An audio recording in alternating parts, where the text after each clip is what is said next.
A brand new interview and statements from Bob Iger to various outlets, including the big ones, your varieties, deadlines, and so forth, has revealed that Disney has officially taken the axe to multiple TV shows and films that were announced and or in production or set for production. And this is due to cost-cutting measures and hopes of getting back to quality by only using established and built IPs.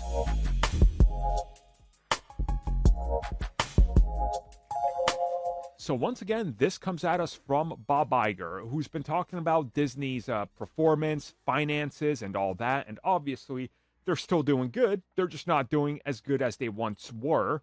And last year, they, for the first time in a while, didn't end up being the biggest studio in Hollywood. So Bob Iger has finally addressed all of this, saying that they're obviously assessing the entire situation and pulled back and looked at what worked, what didn't over the last 5 to 6 years.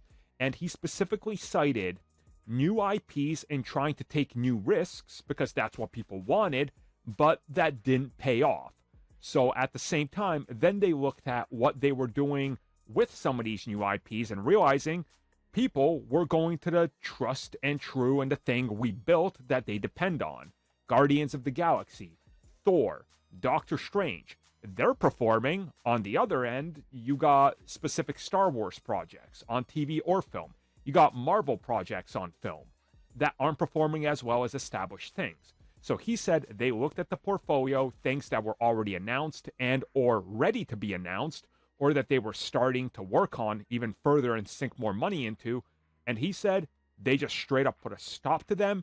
They're done. They're canceled. They are shelved. They have killed them off indefinitely, and they're not going to be working on those IPs and properties anymore. So to explain what he's saying in the simplest terms possible, if you were looking for original content and not, well, give us another Guardians, give us another Thor, give us another Star Wars, you're going to get it, and you might get some attempts at new stuff, but they're going to make sure it's either a big blockbuster or it doesn't move forward.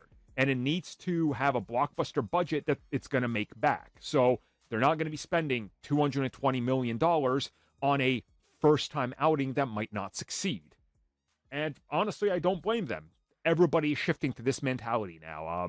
We've seen that, like 2014 to 2020, I would say we peaked as the industry in terms of Hollywood.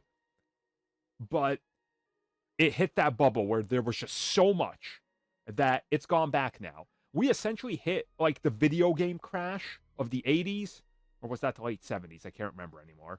I wasn't born during it. My dad experienced this, so I don't remember. Whatever the case is, we've kind of hit that with entertainment.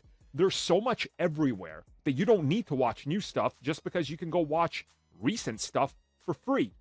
I mean, it's insane. So I get it, and I don't blame them. Yeah, I'm bummed. Yeah, I hate this. I don't like a single thing he said. But from a business standpoint, that's what you got to do.